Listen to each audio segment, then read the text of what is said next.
Suppose a boy is enjoying a ride on merry-go-round, which is moving with a constant speed of 10 metre per second. बेटा हमें ये बताया गया है कि एक बॉय है जो मैरी गो राउंड में मूव कर रहा है। Merry go round is a swing, swing यानी कि एक झूला है जो सर्कल में मूव करता है। ओके, और वो किस कांस्टेंट स्पीड से मूव कर रहा है, constant speed of 10 metre per second की स्पीड से। ओके, तो हमें ये बताना है कि it implies that the boy is at rest, क्या वो रेस्ट पे है, या फिर वो moving with no acceleration, C in accelerated motion, या D moving with uniform velocity.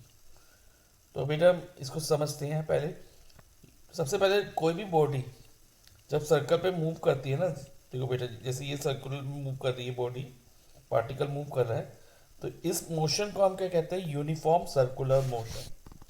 सो इसे क्या कहते हैं बेटा, यूनिफॉर्म सर्कुलर मोशन।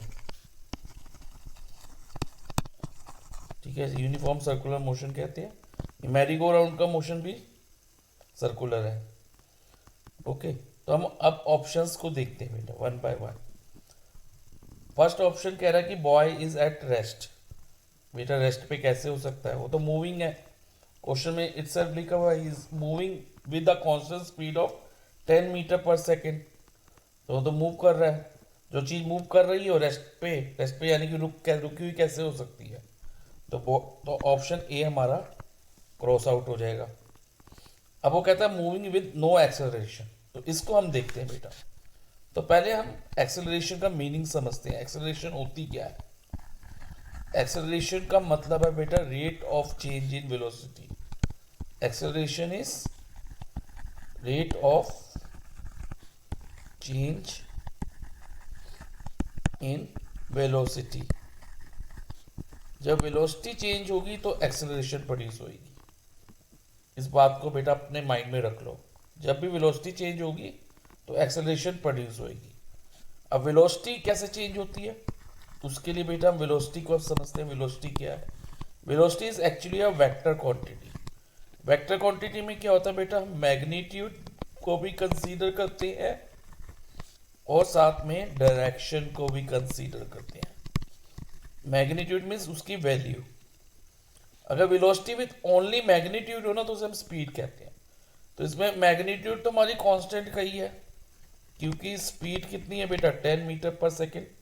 लेकिन क्या डायरेक्शन कांस्टेंट है, अब हम देखते हैं। जब बॉय बेटा मैरी गो राउंड पे मूव कर रहा है, सपोज ये रहा बॉय, तो उसकी डायरेक्शन किस तरफ है अभी, एट प्रेजेंट इधर की तरफ है। ओके, इधर की तरफ देखो, उसकी फेस भी आप देख सकते हो, लॉयन की फेस इधर है। अब जब ये लॉयन पे जो बॉय बैठा है वो इस यहाँ पर आ जाएगा, और जो ये गर्ल है आगे चली जाएगी, तो बॉय इधर आ जाएगा ना इस गर्ल की जगह। तो उसकी डायरेक्शन क्या रहेगी, कुछ इस तरह से डायरेक्शन चेंज हो जाएगी। जब ये आगे और मूव करेगा, जो लॉयन पे बॉय बैठा हुआ है, बॉय इधर आ जाएगा तो उसकी डायरेक्शन इधर की तरफ हो जाएगी। ओके, तो अगर मैं इसको इस सर्कल में देखूं बेटा, तो अभी उस डायरेक्शन ऐसे है, इस ए पॉइंट मार्क कर लेते हैं। अब जब इस पॉइंट पे आएगा तो डायरेक्शन बी हो जाएगी। हर पॉइंट पे उसकी डायरेक्शन कंटिन्यूअसली चेंज हो रही है बेटा। फिर यहाँ आ जाएगी और फिर यहाँ आ जाएगी, तो continuously direction is being changed.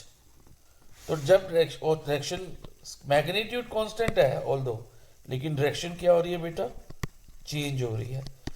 तो अगर मैग्नीट्यूड या डायरेक्शन में से एक चीज भी चेंज हो जाती है ना, तो वेलोसिटी भी चेंज हो जाती है। ठीक है, मैंने क्या बोला बेटा, मैग्नीट्यूड या डायरेक्शन में से दोनों में से कोई भी एक चीज चेंज हो जाए तो वेलोसिटी भी चेंज हो जाएगी। और अगर वेलोसिटी चेंज हो गई तो एक्सेलरेशन प्रोड्यूस होनी ही है।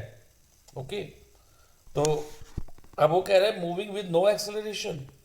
ये बात बिल्कुल गलत है बेटा, क्योंकि मैंने जैसे अभी बताया वेलोसिटी चेंज हुई, तो वेलोसिटी चेंज हुई तो एक्सेलरेशन प्रोड्यूस होगी। अब नेक्स्ट है इन एक्सेलरेटेड मोशन बॉडी जो बॉय है वो एक्सेलरेटेड मोशन में है, yes he is in accelerated motion, because उसकी वेलोसिटी चेंज हुई, और वेलोसिटी चेंज हुई तो एक्सेलरेशन प्रोड्यूस होगी ही होगी। तो यस, तो it implies that boy is in accelerated motion. Moving with uniform velocity, moving with uniform velocity, velocity uniform है, uniform means same है, नो वेलोसिटी तो बेटा कंटिन्यूसली चेंज हो रही है, हर एक पॉइंट पे चेंज हो रही है। क्यों चेंज हो रही है? बिकॉज उसकी डायरेक्शन चेंज हो रही है। मैग्नीट्यूड चाहे सेम है, 10 मीटर पर सेकेंड है, लेकिन उसकी डायरेक्शन जो है ना वो कंटिन्यूसली चेंज हो रही है। पहले इधर थी डायरेक्शन, फिर ये हो गई, फिर ये डायरेक्शन, फिर ये।